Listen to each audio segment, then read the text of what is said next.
All right, welcome to the work session of Watertown City Council for February 13th of 2023. City Manager Mack, are you going to call the roll? I am, yes. I got to think about my alphabet here. Bueller. He's not here. I'm just going to go down the line. Paulson. Here. Tupper. Here. Holeen. Here. Vilhauer. Here. Shuddy. Here. Danforth. Here. Quorum is established. With that, the chair will entertain a motion to approve today's agenda. So moved. Motion made by Councilman Shuddy, seconded by Councilman Tupper. Although, any conversation on that? Hearing no conversation, the motion is to approve the agenda. All those in favor, please say aye. Aye. Any opposed, say nay. Motion carries. We have a third thing on the agenda as well today. We have the optimists here, and we are just in a preliminary discussion phase with the optimists, but they wanted to talk with the council about what they would like to propose. So would you like to do so right now? Yeah, and then City Manager Mack, please provide us some background from our city perspective. Oh, Jack, excuse me, sir. We're going to have Amanda talk to the council first. But do you have a handout for us? You can hand it out while City Manager Mack is talking. Thank you, Mayor. Just a little overview. The Optimist Club approached the city several months ago. They have been doing the Winter Wonderland for quite some time and are looking for additional storage space for the lights. And they approached the city about putting a shed of some type at City Park. They would cover the cost of building the shed, and we would provide some type of lease agreement to them. Should they ever decide that they don't want to use the shed anymore, it would become city property. Our Park and Rec director has been working with our city attorney on a potential use agreement. We don't have a draft yet, but this is just a heads up on discussions that have been happening between the city and the Optimist Club. And with that, I'll turn it over to the club to talk a little bit about their project. If you would like to take the microphone and just press the button, make sure that we can hear you adequately.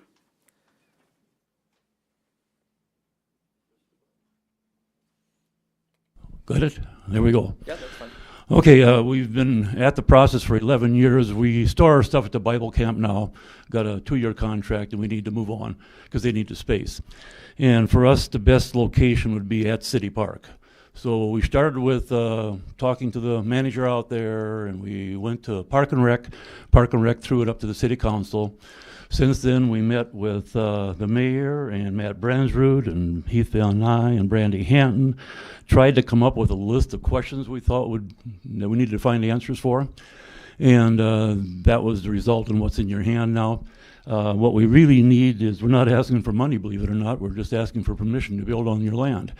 And at the very bottom of the first page, it kind of tells you what it is we're looking for. Above that is just a history of what we've done in the city and how much we've put into the city park system, which has been substantial over the years, $90,000 worth of stuff. We have an obligation to put in more handicap playgrounds in parks, and we've got an obligation to the hockey arena now. And we can take care of all that and still build the building. If you look at the second page,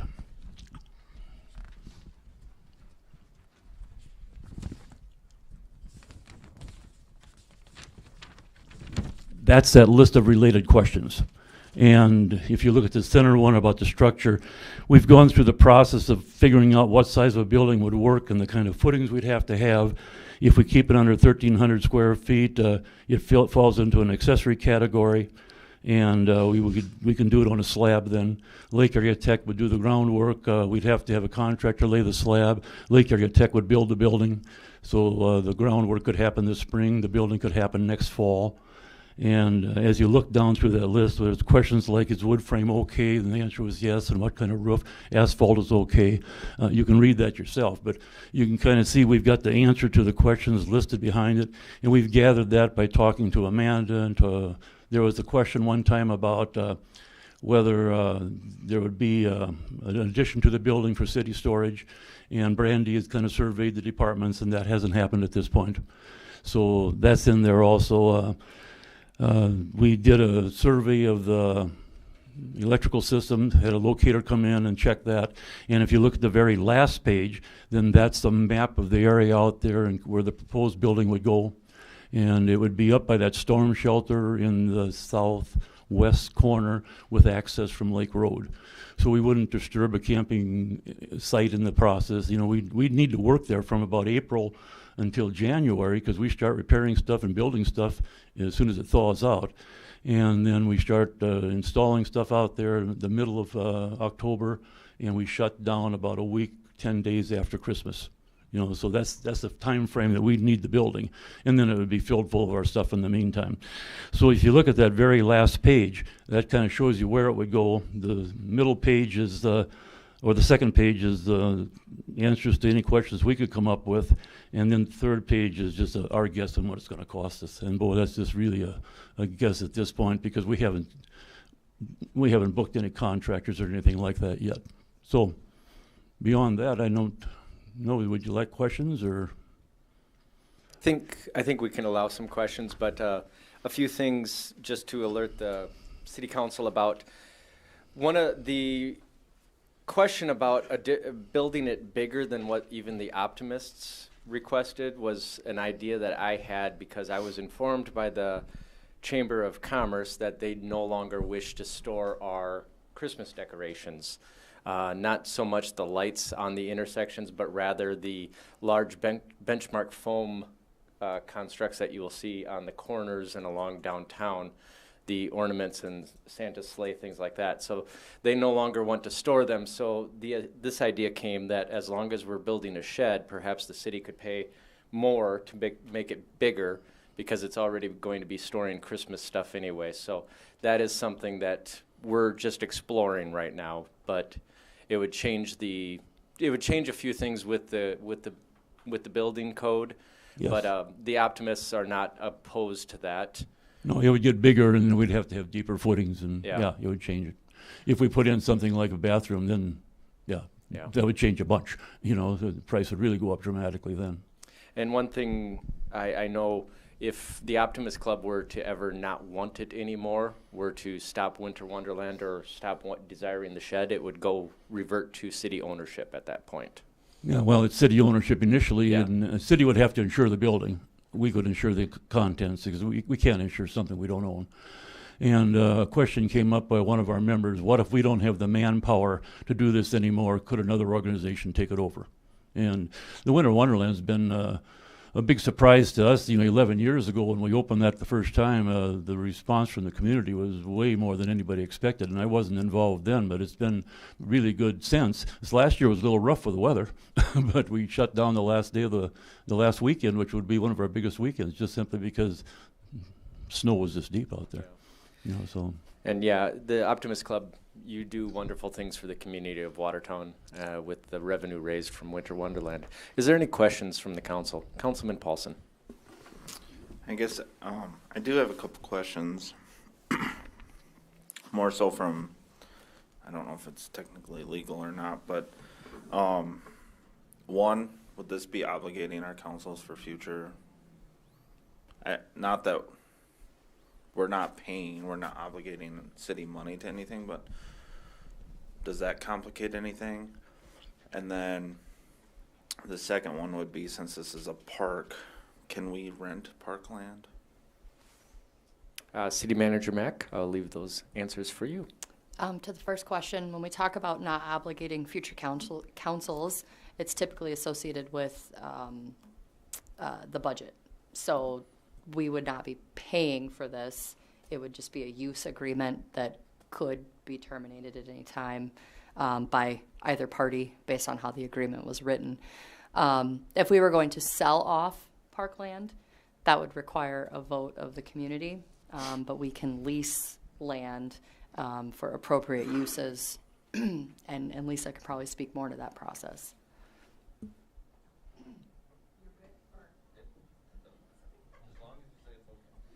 Any Councilman Tupper? Sorry.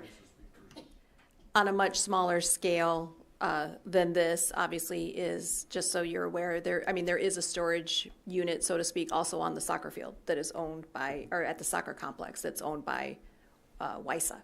So, I mean, in other words, because I think one of your questions was just like the precedent. And so I just wanted to let council know that that does exist. I guess that kind of covered part of what I was going to cover. I know there's numerous buildings in town that were built by another entity, donated to the city.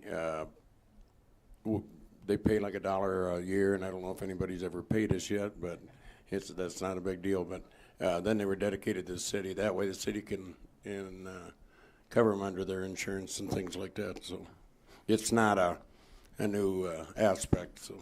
Yeah, Councilman Villauer, I think, was just saying like Lions Park as Yeah, well. Lions Park, we got a similar arrangement out there with that shelter, and I love it when we can co-op with organizations like this in town, and if there's no problems with where you want to put it, I'm all in favor of trying to work this out. And I got to commend your club for what you do. I mean, when we go through there, I feel for the people that work out there at times, and some of the nights that we've been through there, but just outstanding. We for have the good community. nights, and there's some ugly nights out there once in a while. That lake, I'll tell you, it makes a difference. Oh, yeah. Anything that lands on that lake is going to be in the park eventually.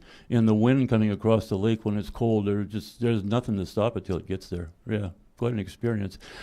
What do we do next? Do we have Randy work out something with the city attorney? City Manager Mack? I would just advise that Dusty, our Park and Rec Director, has been working with Lisa on the use agreement. Brandy Hanton will continue to be your point of contact for Okay. the actual building permit for construction of that. And once we have an agreement to bring in front of the council for approval, then all systems should be go for you to Okay, get so your we permit. should stay with Brandy and stay in touch with her. Yep. Okay. Councilman Danforth? Rod, how critical is that storage needing to be on that site versus having storage that's It just makes it accessible so to- much easier for us because we're transporting stuff back and forth constantly, and we'll get rid of at least one trailer in the process. And the main group of people that does the work on this are retired. We work Tuesday afternoons, and we don't have a lot of help from the younger people because they have jobs, and we do that work weekly until we get to October, and then it's 2-3 days a week until we get the thing installed, which takes us about a month. It takes about a month to get everything installed, a month to 6 weeks. We can do it from some other location, which we're doing now. We haul everything back and forth between the Bible camp and the lake, and we could look for something to rent within town. That would be an option. Our first choice is what's the easiest and works the best for us is to be out there. Well, the reason why I bring that up is I'm kind of hesitant to give up park space for a rather large storage building. We have the land that we bought, and we'll be building at some point our new street facilities with a lot of extra land around that, which is where a building could go, and it's reasonably accessible compared to where, to the park.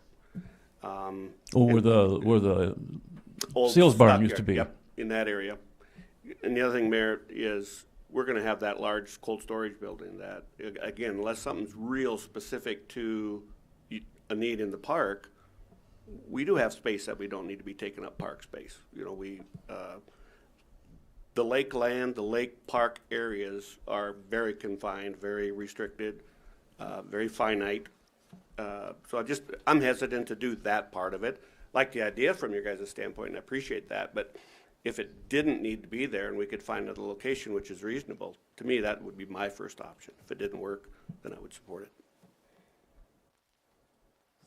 Councilman Villauer, did you have something? As I'm sitting here listening, just a thought came into my mind. If I'm not mistaken, as you go around the South Lake Drive, where the concession stand used to be out there, every time I drive by there practically every day, there's just a bare slab of cement. It's an eyesore right now, to be honest with you. I don't know, and I'm pretty sure the city owns that site, if you know where I'm referring to. Do you know where I'm referring to? It's marked on that map that's on the back there, and when you look inside the gold lines, Is that a site that might have a possibility for you? it's way too small. It is too small. But we would use that as an access road. Okay. That would be okay, how we get on the property. Okay, When you look at that back map, it's marked as pad. There's a thing that says electric power, and there's an arrow points to it. oh, yeah, I got you. And notice it's outside of that gold line. I think the gold line is the lot line for that house that's right there. And you're right, that pad's got a bunch of branches and junk laying on it. I don't think anybody takes care of it. No, Yeah. okay. From So what we anyways, could it's see. too small, okay, I got you. And there's a split rail fence there that runs right on the lot line, and we would take out part of the split rail fence and then make the access to the building through there. Got you. Okay, thank you. All right. Any further questions? All right, thank you very much, and I'm sure we'll be in touch. Thank you. Next up on the agenda for today is a discussion on the 14th Avenue Bridge. Our city manager, Amanda Mack, will describe the situation for us. Thank you, Mayor. I am going to, here shortly, kick it over to our Public Works Director, Heath Von Eye, and our Assistant City Engineer, Justin Peterson. The 14th Avenue Bridge is in the county, and they are looking at redoing this bridge in 2025, I believe, is when construction would happen. They are currently in the process of putting together a big application and have asked the city if we're interested in partnering with them in some kind of capacity on the bridge. I'll leave the technical pieces of that to our engineers to discuss with you. But what we're looking for out of the discussion tonight is a general consensus if we want to continue to engage in discussions with the county on partnering with them should their grant application be awarded. And with that, I'll turn it over to Heath.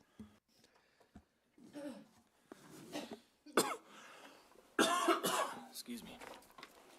Thank you, Manager Mack. Thank you, Mayor, City Council. Yeah, so the gist of what we're trying to figure out tonight is get a nod or an approval to move forward with the county on committing to a certain bridge width. So the 14th Avenue Bridge on 14th Avenue North that goes over the river is a county structure. It's on the portion of 14th Avenue that's in their jurisdiction. That bridge is load limited, and it is escalating on the list of bridges and structures in the state that need replaced. The county's been working with the state and their consultant engineer, which is Banner, Banner Engineering. And they've approached us here in the last several months and had discussions with Justin Peterson and how to appropriately design that bridge to account for future city growth and the point in time when that structure does become the city's. So what we've been giving them direction, or at least expressing interest to them on, is that we would like to see that built at an adequate width that would accommodate future traffic flows and also some pedestrian crossing on the bridge deck.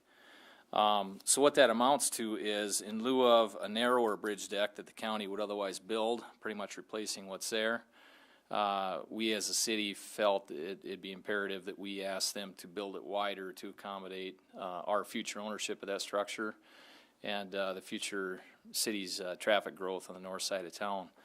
The difference in general, these are real general numbers, estimates at this point, but what that does is it triggers a cost share of about roughly 60-40. It's a little heavier, 62-38, county share, city share. For the construction of that bridge with that widening per our request. With the estimated cost of the bridge, what that equates to is about a $300,000 to $400,000 commitment from the city for our portion of the local match under an 80-20 big bridge improvement grant award. So that's kind of, I wanted to lay all that out there because tonight really what we need to know is, are we okay with this extra width, giving the county's engineer the go-ahead to do the hydraulic analysis of this structure at this size, the sizing that we need, and then they can move forward with the hydraulic analysis so that they're ready to apply for the big funds in December. And that's really the direction we would need from the council tonight, is to authorize either Amanda or myself to give the county and Banner Engineering a letter stating that we are okay with this extra width, and that a subsequent memorandum of understanding would come forth identifying that cost share, because that's another important part of this that we need to get solidified as well. All right. Do we want City Engineer Peterson to say anything at this point, or open it up for questions? I think we're good for questions at this point. Okay. Councilman Paulson, lead the way. Thank you, Mayor.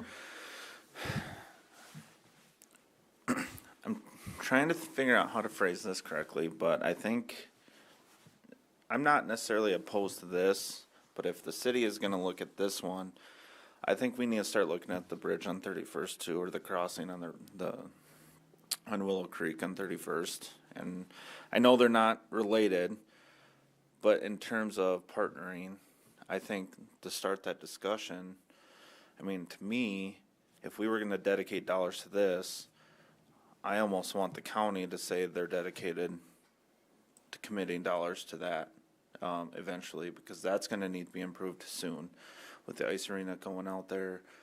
I know that that's been a discussion among a lot of people, but I mean, that's where my mind goes on this, is if we're going to commit dollars to improving this bridge that's not in the city, then I would almost want a commitment for that crossing on 31st when that gets improved. City Manager Mack, did you want to say anything to that? No, I just took note. Yeah. Are you laughing at me? Sorry, I'm like, I don't Council, nothing. Director Von Eye? Yeah, to that point, Councilman Paulson, I think my understanding is that those current culverts there, is that what you're referring to on 31st, that those are in the township's jurisdiction, and that the county, for that reason, might likely not want to have anything to do with it because it's not their jurisdictional roadway. I think that's the case anyway. I'd want to confirm that. Just to respond to that. Yes. I do know that is township, but I think that there's going to need to be a partnership of sorts, because the township has no money to pay for any improvements over there, and the townships in the county, so on. I guess that's kind of where I sit on it, is I don't think that should be necessarily bared by just the city itself. And I guess this kind of just leads up to that discussion, I think, is if they're asking for some of our money, I think it's only appropriate to ask if they would be willing to partner with us on that. City Manager Mack? I apologize for not knowing the answer to this, but Heath, where in our long-term plan is the 31st Street and that bridge? Is it in our plan anywhere? No, it's not no, it's not, because it's not one of our structures yet at this point either. We are aware of the issue that there's some old dilapidated culverts that run through under the roadway right now. A lot of truck traffic in that area, obviously. Ice arena being built nearby, so it's on our radar, but it's not part of the formal CIP yet at this point. If I could maybe interject one more thought, and again, this isn't to rebuke what Councilman Paulson's saying, but just to share information.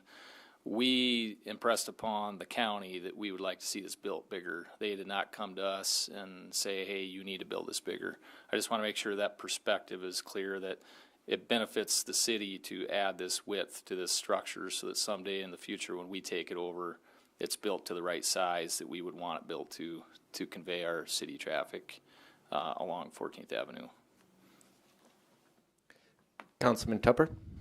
All due respect for Colin's comments there, but one thing about it, just like Heath just said, that the county didn't approach us. I would hope someday when 31st Street gets improved, that the city would be willing, because the city's got a big partnership out there. That is definitely a township road. It's been talked about for probably 30 years. Will it be improved someday? Hopefully. I mean, the developer up there's got some big plans, and I know he'll be responsible for some of that improvement. But like I say, when that time comes, I would hope the city would step up to the plate and help just like they're looking at this. We've all talked over the years about the North Bypass. 14th Avenue is basically our North Bypass. I don't think anybody sitting here going to be alive to see that North Bypass ever get right off the interstate, ever get done. So I see it very important, especially at a small amount of $300,000 to, or proposed to go forward with this. I mean, I think that's pretty minimal investment. So thank you. Thank you. Councilman Danforth. Thank you, Mayor. A couple questions. What does wider mean? Is it still going to be 2 lanes and then just wider lanes? So I want to get some idea about what their plan is versus what we're suggesting. Secondly, didn't we put dollars? We had this discussion during budget time. Didn't we put dollars in and already agree to dollars going to this widening? I thought we already did this. And then thirdly, Heath, you confused me. You talked about a 62-38 cost share, and then you come back to an 80-20. What's the difference on that? Certainly. First question on the width. Essentially, the county would rebuild it just a little bit wider than what it is now, so it would accommodate 2 through lanes and then adequate shouldering space for safety. Our width that we would propose would accommodate an additional 3rd traveling lane and essentially would match the street section that's built out as a city street further east as you go up the hill there by the church. And so it would add 10 feet for that additional lane, but then also an 8-foot bike path. So about 18 feet wider is what we're requesting as far as the engineering staff's recommendation was. And that would allow for 3 lanes, 2 through, a center turn that would run the full length of 14th some point in the future. Portions of which we're looking at doing here in the near future, in the next year or two, as you go up the hill further east and get into town. We're thinking about adding a center turn lane that whole length. So if you can envision that coming back down the hill all the way west down to Highway 20 at some point in the future. So it would accommodate those 3 lanes and then also room for that bike path on the south side of the structure. Right now the bike path ends at the railroad tracks and curves south along the railroad tracks or those properties there. A likely connection to that bike path would be to go continue to the west all the way over to Highway 20, of course, and then tie into the Lake Compesca Loop that runs over to the northwest from there. So that's the width question. The cost shares, the 62-38 is the county and city split based on that widening of the bridge deck. That's what Banner Engineering has calculated. We've reviewed those numbers. That's how we would split the costs amongst us for the local share. The 80-20 is the state's bridge improvement grant funding program. They pay 80% of the structure. Local match is 20%. So we're splitting the 20% local match, 62-38, between us and the county. That's how that breakdown works out. The budgeting, I think you're right. I'd have to confirm with Justin. I believe he's online with us. We may have already earmarked money for this because I know we've talked about it for about 10, 12 months now. Justin, can you confirm that off the top of your head? It wasn't in the 2023 budget, but there was the long-term plan. There was some money set aside for 2024 and 2025. So it's part of the long range, the 5-year CIP is maybe where that likely got shown? Yes. Gotcha. Yep. And if I could, related to that, the timeline for this is they go through the hydraulic analysis, they apply for the big application in December of this year. Next year is when they would finish the design of the structure, and the bid letting wouldn't be till January of 25. So this is a 25, 26 budget item here that we're talking about as far as the actual expenditure of those dollars. So our allocation or earmark that we put in the CIP would work accordingly, because I think it was more than this 300,000 if I remember right. But would there be consideration, Heath, on Highway 212, the bridge by Menards, that ends up being 4-lane, but they take the center lane out because there's really no need to have a turning lane on a bridge in certain locations, which would seem like that's the issue here. Why would we carry a turning lane through that bridge when the only places that turn are quite a ways away? Why wouldn't we narrow it down to two good, healthy, wide lanes? Try to see 2 trucks drive across there right now is pretty amazing. They better have their eyes open. But so I agree with the widening of it. I just am a little odd on the turning lane scenario. Yeah, I think that bottleneck on 212, for example, it does create in heavy traffic scenarios less than desirable situation. There's not a pedestrian pathway across that one either, which has been a separate topic of discussion. But as far as this bridge goes, we're looking at a 75 to 100-year structure here, and we just want to make sure that we are looking ahead that far on what that would look like. With this overall bridge deck width, there are a multitude of lane configurations you could utilize. Those 3 that I used was one example. You could also have even wider shoulders and 2 wider individual lanes. There's a possibility you could get 4 lanes across there too. I'd have to pull all the measurements and lay all those lane configurations out, but we just wanted to make sure that we were adequately covering our bases for a structure that we're designing for the next 75 to 100 years of use. I guess is the best answer I've got for you today anyway. And I know that you had mentioned bike paths, but going west on 14th from the bridge to Highway 20 is in dire need of a bike/walking path. That's quite dangerous. Councilman Schutte? Thank you, Mayor. Well, you actually answered 2 of my questions. One was the average lifespan of a bridge, so 75 to 100. It seems to be the standard, so. The design life we'd be designing for it now today would be that, yeah. Okay. And yeah, for having foot traffic, that would, I mean, that's a big deal to have the foot traffic. As far as the width they're going to make it, it's going to handle current, any kind of traffic weight, whatever it is. It's going to be structured, engineered enough to handle whatever traffic we have for weight and size and things like that probably. So it's more just the width then is what you're looking at for like you're saying, if it's how wide the road is in 50 years or, I see the foot traffic as a potential big issue, to stay up with that or bike traffic. But yeah, I was wondering about the width as well as far as how wide does it need to go. So with the widening, that does inherently create just a slight increase in the bridge deck thickness. Yeah, I think we add like an inch of bridge deck thickness. We go from 14 3/4 inches thick to 15 3/4 inches thick. So that extra widening does beef up the slab just a little bit as well. Thank you. And Councilman Tupper, I will get to you. I haven't forgotten, but Councilman Vilhauer has yet to speak, and he would like to. Thank you, Mayor.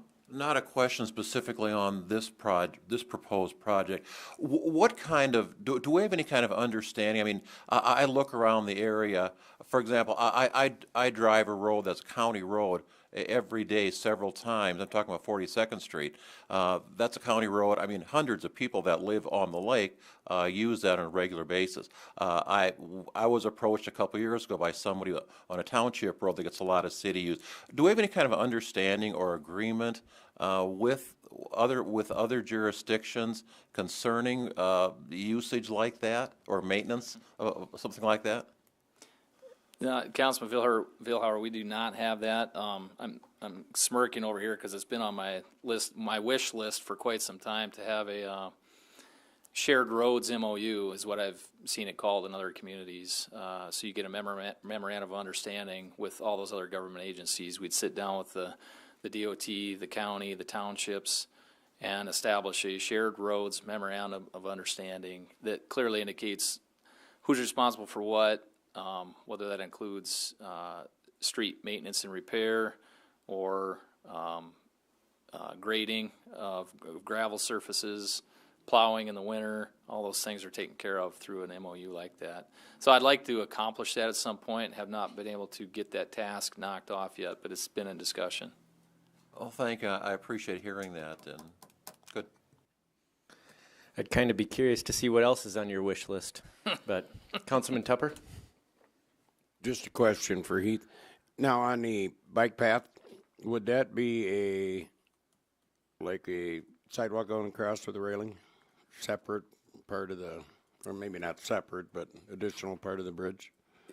It would. Have a traffic barrier, whether it's a barrier that's structurally built into the bridge deck or whether it's a Jersey barrier type of a configuration. It would have a physical barrier between the traffic and the pedestrians.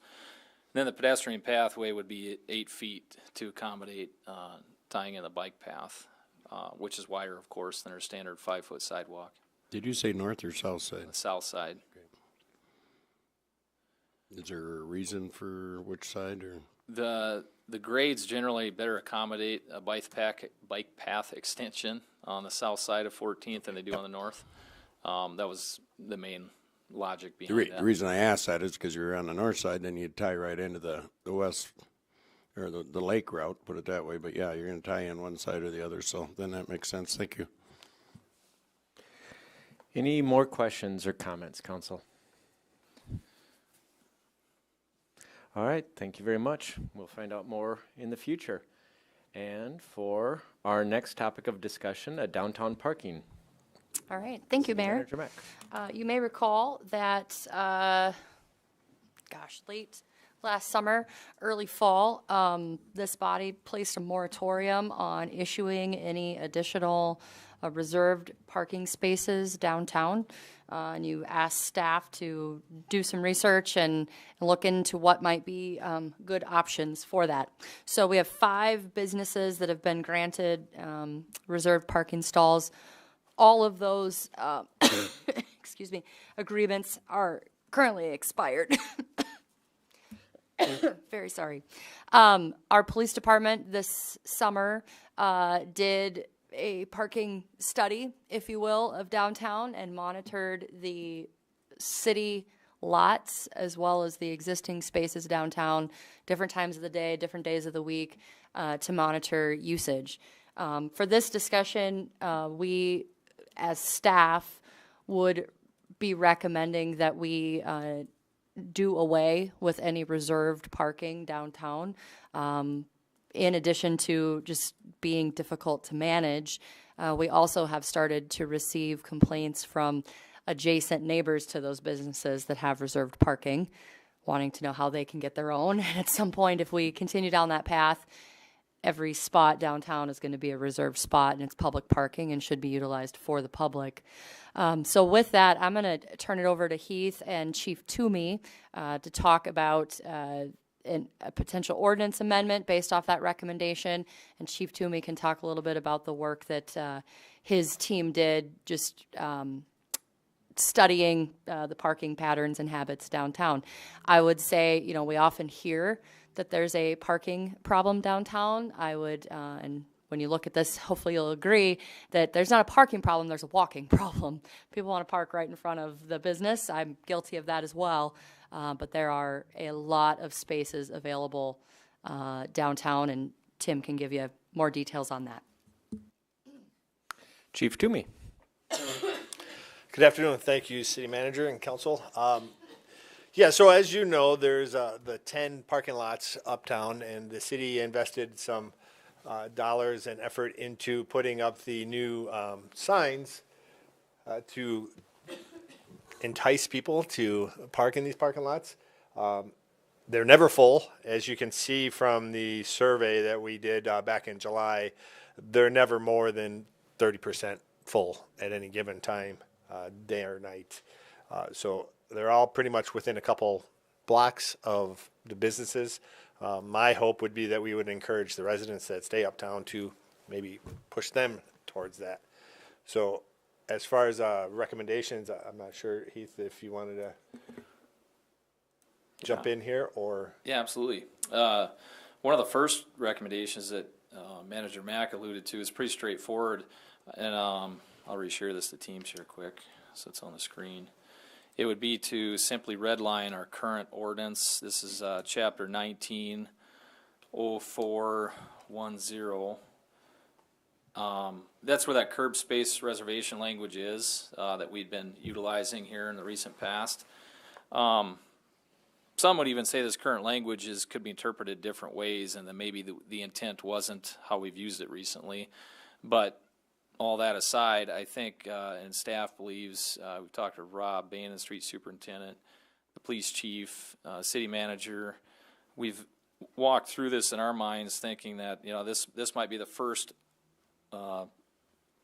step in a logical solution here is to just strike this language from the ordinance.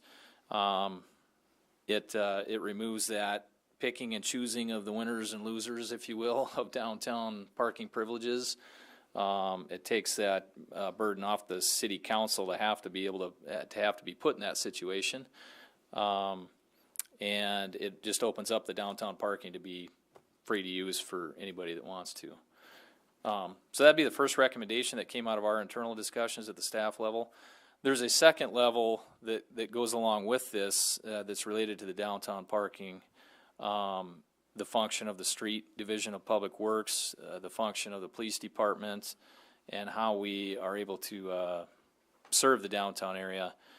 And that part of the discussion could come after this ordinance amendment, but what that is related to is looking at bringing back a parking prohibition on the downtown area from 2 to 5 in the morning hours. A couple of effects that would have is it clears those streets off, the downtown streets, Kemp Avenue, in those late night, early morning hours in order to allow for business traffic that next business day. So at 8 a.m. that next business day, when businesses open up, all the stalls are opened up. They're free for customers or for whoever wants to use them throughout the daytime. And it also takes the residential traffic and would obviously force them to have to utilize these downtown parking lots in an overnight basis, because they're not going to want to park on the street if they know they got to get up at 2 a.m. and go move their car. So it forces that the resident traffic to use those downtown parking lots, which we think is a good thing. It opens up more stalls in that business district for the businesses during the work days when they're open, and it helps to utilize some of these city lots that Chief Toomey's just touched on that aren't fully being utilized. There's plenty of capacity in those to start utilizing them all the more, and so it kind of helps to that effect.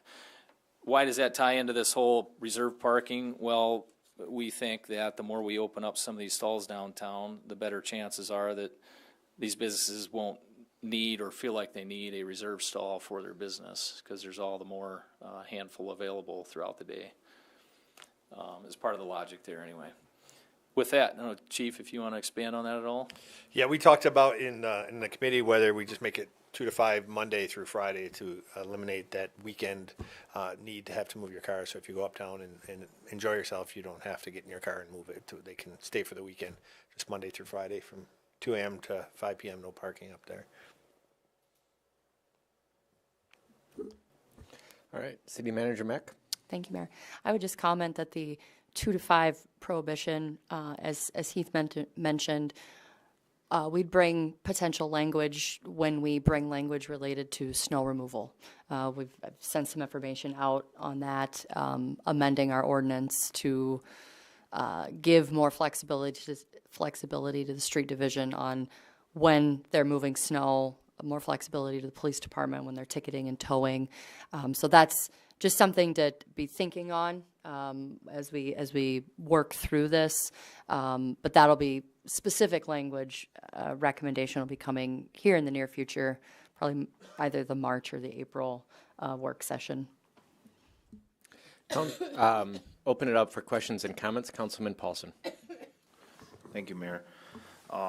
I do know in the past we had a parking prohibition for certain hours, and I also know people hated it with a passion, actually.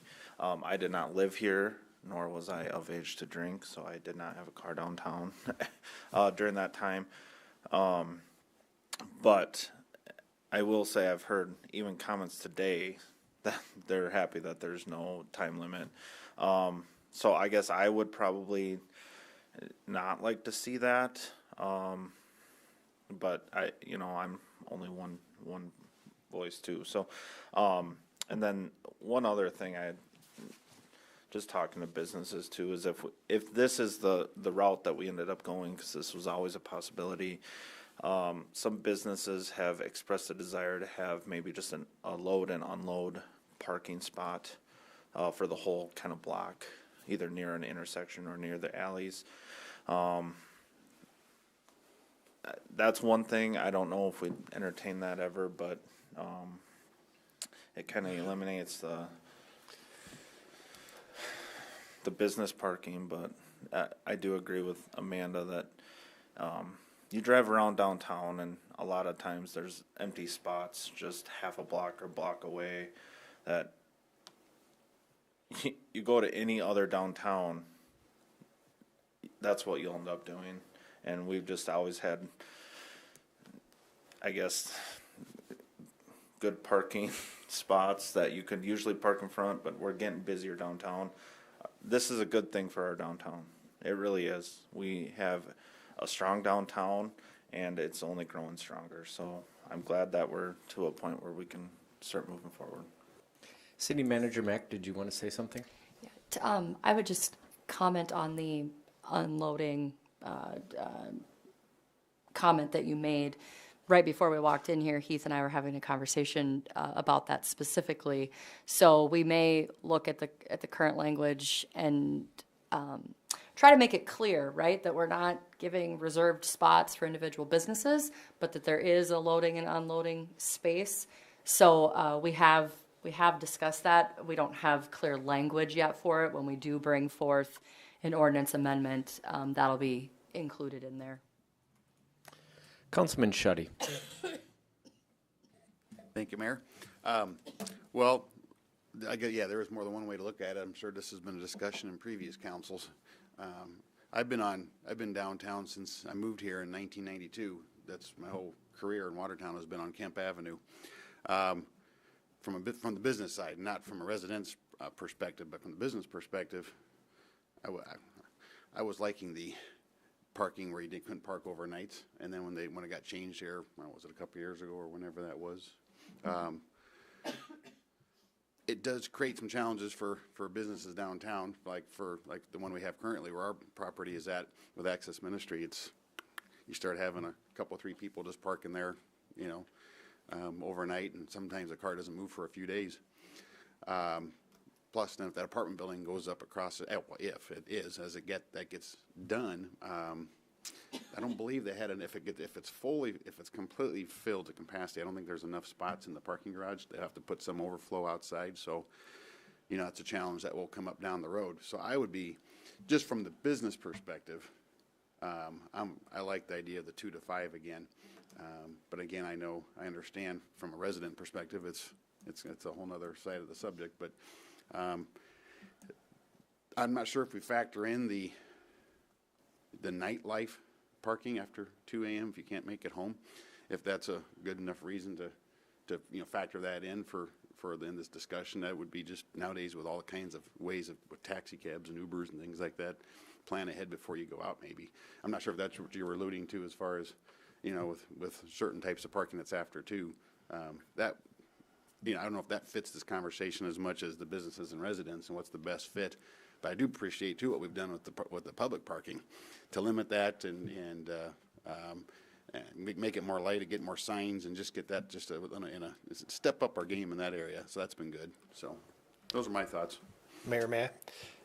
Chief. So just something to think about is during our last snow event where we had to get cars moved downtown, if it's 2 inches or more, they're going to be towed, or ticketed or towed. And so we spent pretty much the whole night contacting 56 owners of the vehicles that were parked around the uptown area to get them moved. And the question that was posed is, well, why don't you just tow them? So there's usually one tow person on call at 3 o'clock in the morning. And, so we do the best we can to eliminate any complaints and, give the people the opportunity to move their car. But I think Rob would attest that it's a challenge for those cars that are parked on the road to get them moved to clean our streets of the snow. Mayor, sorry. I'll go to City Manager first.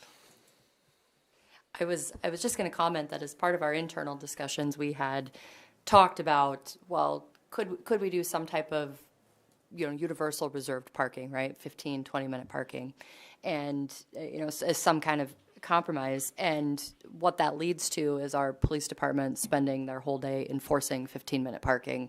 And frankly, there's a lot more important things for them to be doing than chalking tires and finding people and making them move every 15 minutes, which is why that's not included as part of our recommendation related to reserve parking.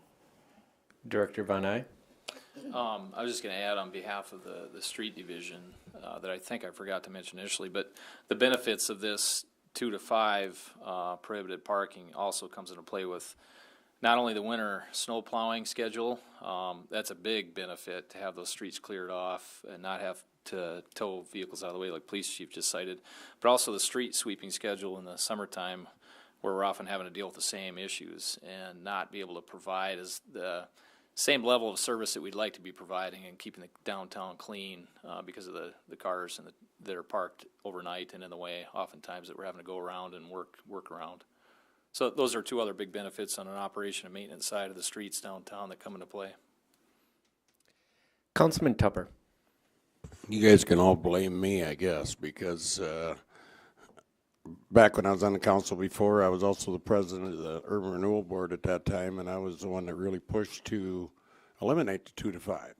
And there was a lot of good reasons back then. We were trying to propose people to live downtown, and there is a lot more of that than what there was before. I totally agree that the parking lots are very underutilized. As far as 15 minutes, yeah, that's another reason why we got rid of the 2-hour limit, because it's unenforceable. It's an ordinance on the books that's just totally unenforceable. The only way you're going to get by with that is, I was in downtown Sioux Falls today, and I put my money in the parking meter to park there. That's the only way you're going to control that. But I still a firm believer that the 2 to 5, and evidently it's gotten worse, because I remember back in the days, Rob, when we first did it, I'd call you and ask you what it looked like, and people they listened a little bit better evidently back then. But I still think it's got a strong use for it. I mean, there's a lot of people that live downtown that didn't in the past. Let me ask anybody here that if you had to walk 2 blocks from your house, would you be very happy? Probably not.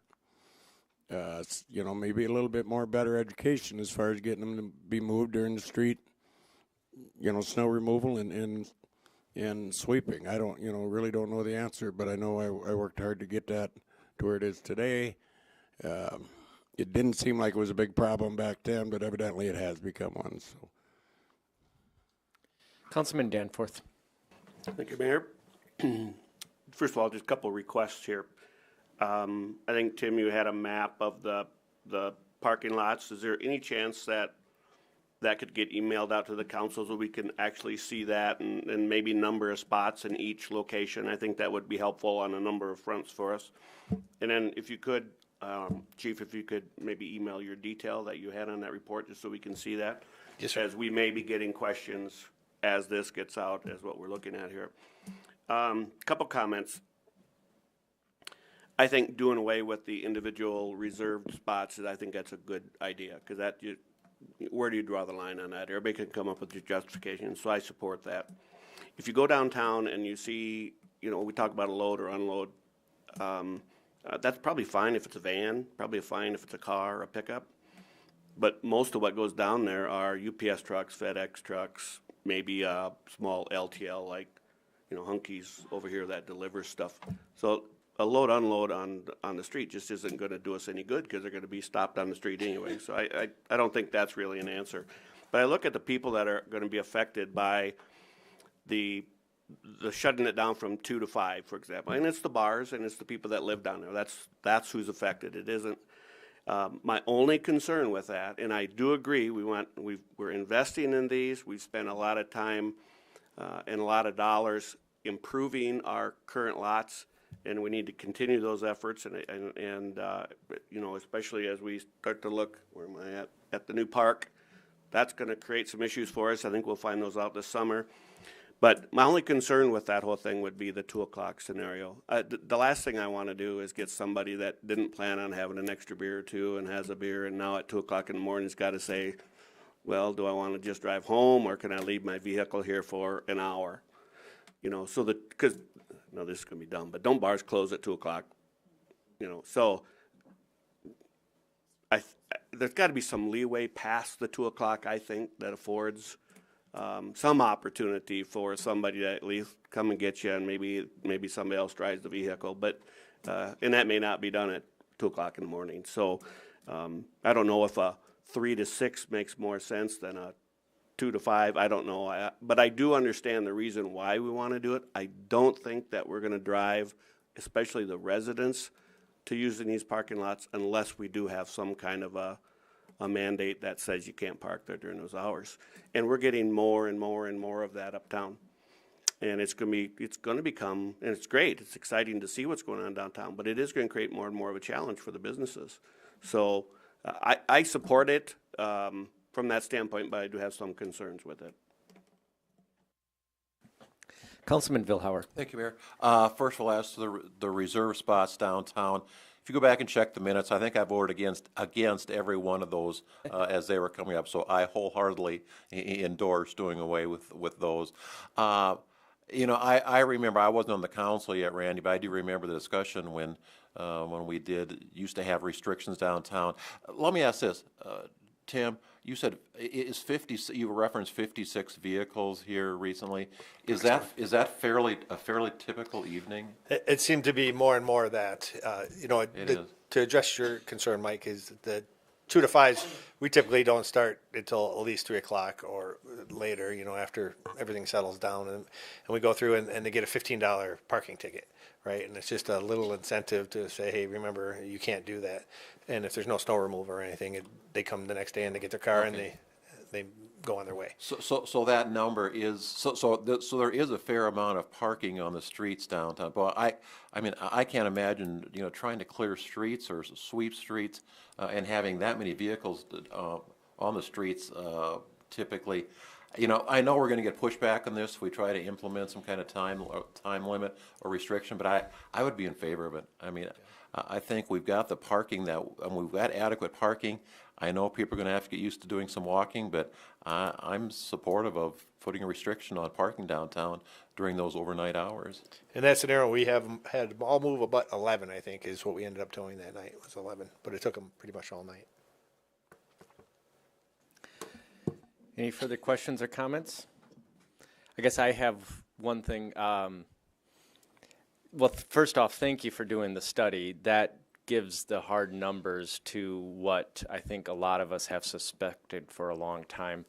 I was just kind of, whenever I drive around downtown, I just pay attention at different times. And I also have noticed that depending on where you want to go, I don't think that you're very, very seldom, except on Thursday Night Live, would you have to park more than half a block away. And so I think that that's not asking too much. The residential part, though, is much more of a question for me because we have incentivized downtown living for quite a few years. It's good for downtown, and then now we're just creating a problem for it. I appreciate what Councilman Tupper said, that if you wanted to park, no one would want to park 2 blocks away from their house and walk in. It is different. I understand that. You got a different mindset, a different expectations, but at the same time, I'm not exactly sure on that.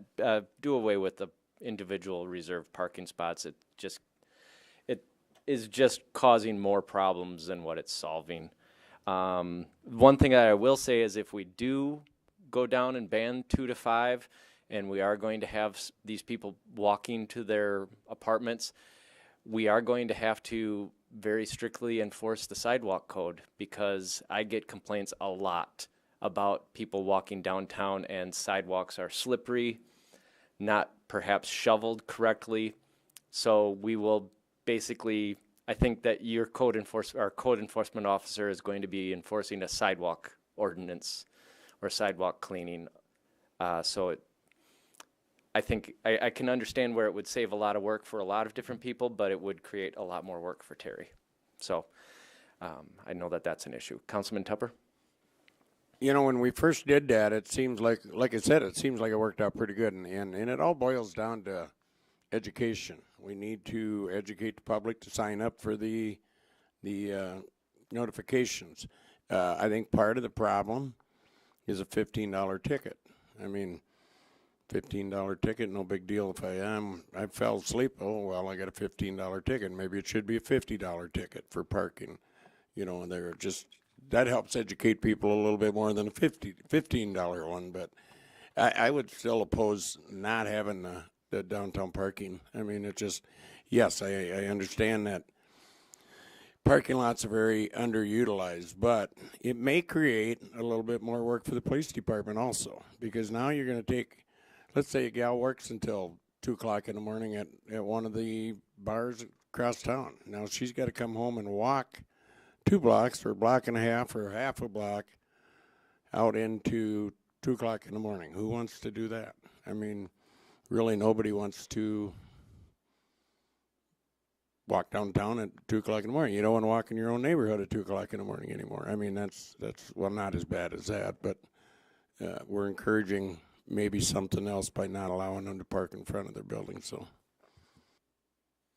Was there concern about safety? I mean, I am picturing a situation where where young ladies in particular might be walking a distance. There was concern, and when we went through initially and evaluated the parking lots, we did check them for lighting, and there's talk about increasing our camera network as well as the lighting. So there was some dark areas. It's much better now. We worked with utilities and got a lot of the lights installed, but you know, I see your point. I just don't know what the solution is. Councilman Vilhauer? But Tim, you did say that typically you would, your feeling is you probably wouldn't enforce this until, you know, let's say we say it's 2 to 5, but you said you probably wouldn't typically enforce it until, unofficially until. Yeah, you know, people hang out. They don't leave until 3 o'clock. I mean, wouldn't that mitigate part of the problem that, you know, that we're potentially envisioning? Yeah, I think it's two separate things. You know, it's important to make people feel safe, and if you have to walk around the block through an alley, obviously for a young person that might be scary. But I mean, we have a pretty safe uptown, and it's well lit, and it's covered by cameras, and we're patrolling it heavily. Follow up. Also, how much, you know, what we're talking about residents parking downtown. Well, the buildings that have gone up downtown, all of them have parking garages, right?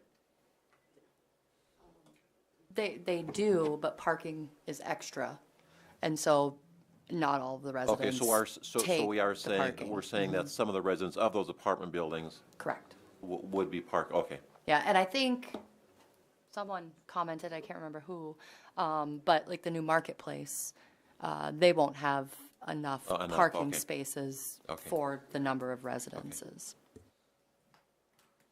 I know that there was some talk, and Councilman Paulson, I'll get to you, but I know that there has been talk in the past among the council to future buildings downtown that include habitation should probably have like a parking impact statement on anything that when they bring it forward, because we do need to pay attention to that prior to allowing more and more building. Councilman Paulson?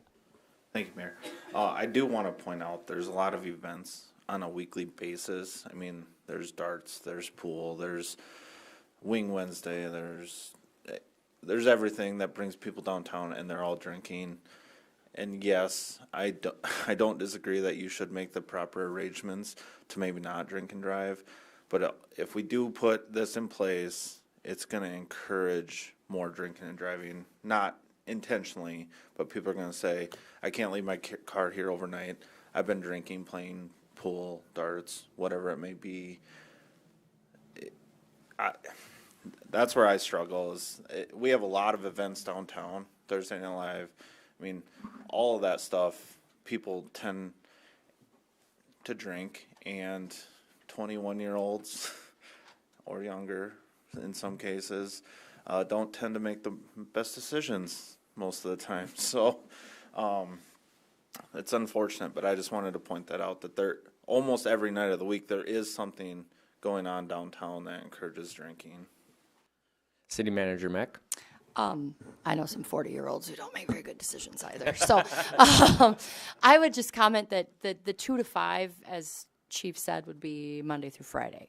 So those events that are happening during the week typically are done by 10 or 11 p.m., even Thursday Night Live. What we're really, so the weekends when people are typically out for a good time and may stay out till 1, 2 in the morning, they would be allowed to stay parked there. It would just be during the week, or in case of a snow event, they'd have to move their vehicles. And I do thank you for coming up with that weekday versus weekend. Attorney Carrico, did you want to add something? Yeah, just as the city attorney, obviously I do the city court call, which is all of our city tickets. And I guess I would say, yes, in the beginning, there would be a bigger adjustment. So there would be more tickets on my plate, perhaps, where people would be calling and talking about those type of situations. I don't want to misspeak to say that everybody gets a one-time free pass or anything like that, but obviously as you progress, then they will change. In other words, someone may call and it'll be like, well, I get it, we waive, but now and so you're going to have to make those arrangements. So I guess that's what I'm getting at is, yes, in the beginning, I'll get a lot of them, and then we'll get a lot of calls, but then over time, they're learning, this is the new norm, so you're going to need to park in our parking lots. So anyway. Councilman Tupper.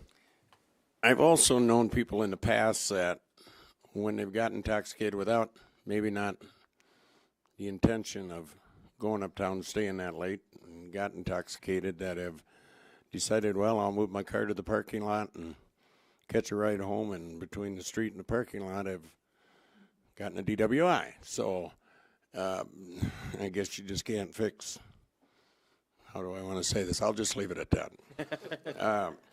I'm going to trust you guys. I mean, that's what you guys specialize in. I'm going to trust that. I still have a concern more with the safety of the residents that live downtown than anything else. So. All right. City Manager Mack? Just so I'm clear on how we're moving forward, there's a consensus that we would not renew any of the reserved spots, and we would bring forward language to indicate such in an ordinance revision, and that at a future date we would further discuss the prohibition on parking as well as the snow ordinance. I would think that was a good assessment. All right. Seeing no further discussion, are there any future council items read ahead?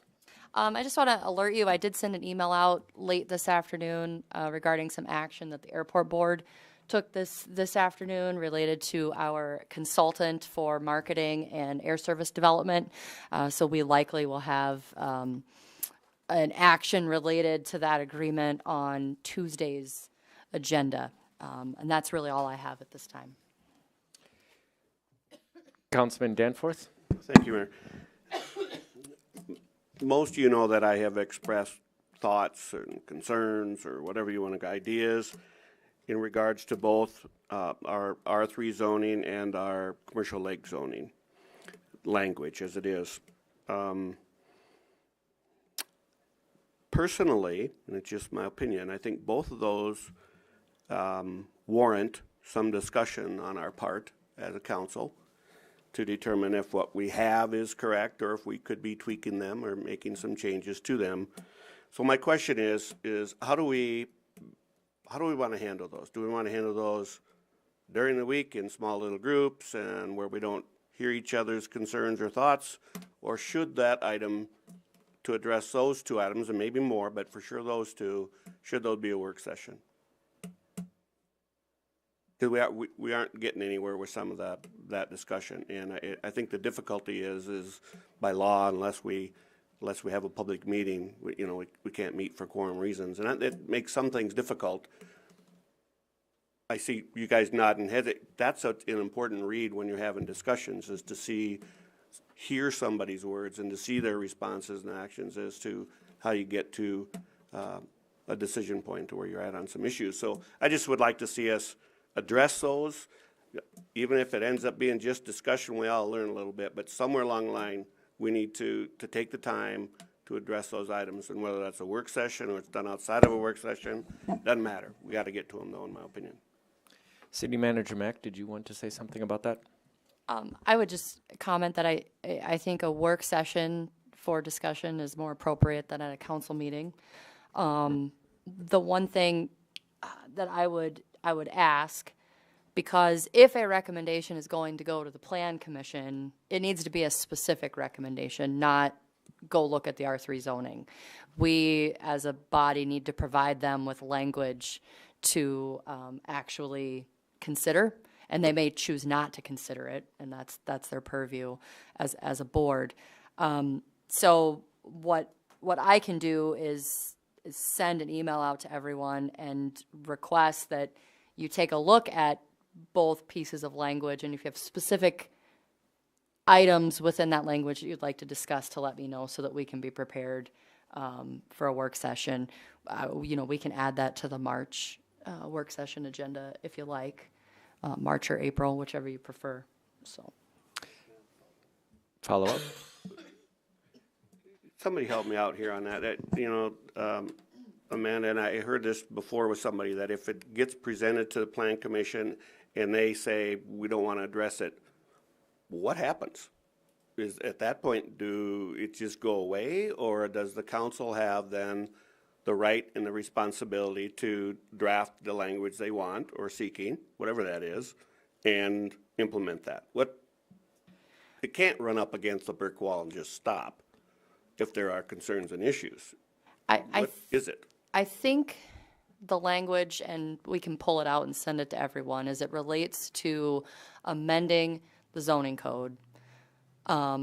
It says, so amendments have to be done by the Plan Commission.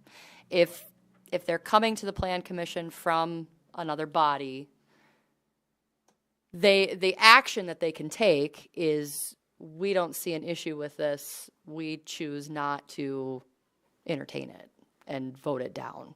And I don't think that there's another avenue for amending the zoning code without the Plan Commission providing some kind of recommendation. The language is kind of vague. I don't want to misquote until I've read it again to make sure that we would have those avenues of, is there an ability for it to kick back again where you're doing it, only again, you're doing it under a higher voting requirement or not? So I would want to confirm with that, but we can certainly send that out with the emails as well as to what the rules will be. I would be curious as well. I don't think that it would be right for another city entity to trump the city council. Well, Mayor, if I may, is our ordinance language the issue, or is it statutory law? Because if our ordinance language enables the Plan Commission to shunt something and not address it, and so it just becomes a moot point, then our language is wrong. They should have to act on it, even if it's everybody saying no, it's a no vote, and it comes to the council for reconsideration. And it then becomes a supermajority vote. There has to be a way that the thoughts, ideas, that's concerns likely from what the language is them taking it up could very well be, we talked about this, we don't want to, we're voting no, and then they'll kick it back to you all for a decision. But the council itself can't initiate changes to the zoning code without going through the Plan Commission. So they have to provide their recommendation, whatever that is. even first. if we don't want to consider it. Yes. Okay. But I'm not an attorney, so Lisa can Well, tell and- me and- I'm wrong and- later, but when we looked at it, I think it was last week, that's the way And I will that say, we will, I mean, these are questions that we've already heard that will be addressed and we will find out answers. So we will find out answers rather than just speculate here. But Attorney Carrico, do you have anything concrete? Yes, there will be some, it will be very clear when we email it out to everyone. But yes, there's a lapse clause, just so you know, Councilman Danforth. So in other words, if they don't act within a certain amount of time, then council, it gets kicked back to council anyway. So, Okay. but we'll throw that out in great detail to all of you when we send that out. Councilman Vilhauer. I forgot I wanted to say something. A couple things. Do you want to mention the ice arena news that you sent out this week or today?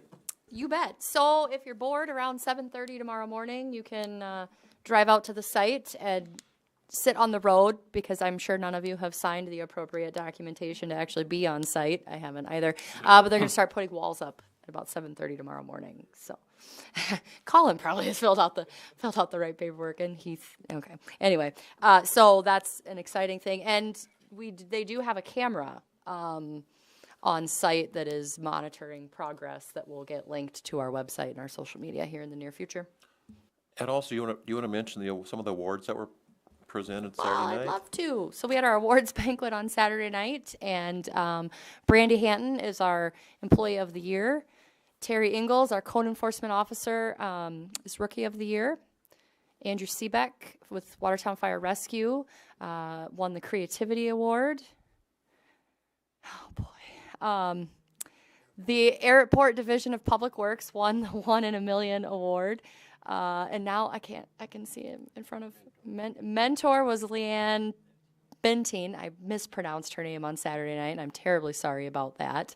And Mike Sackman with Watertown Fire Rescue won the Caregiver Award. So a great night to celebrate our really wonderful team. We recognized years of service, anywhere from 5 to 30 years with the city, recognized new employees, and our retirees from the last year. So thank you all who were able to attend, and we know that next year's event is going to be just as fun. All right. Thank you very much. Now is the time for public comment. If anyone is here who would like to talk to the council about something that is not on today's agenda, now is your time to do so. I see no one come forward, so I'll close public comment. We have no reason to go into executive session tonight. So with that, the chair will entertain a motion to adjourn. Motion made by Councilman Tupper. Seconded by Councilman Vilhauer. Any discussion on that? Hearing none, the motion is to adjourn. All those in favor say aye. Aye. Any opposed say nay. Motion carries.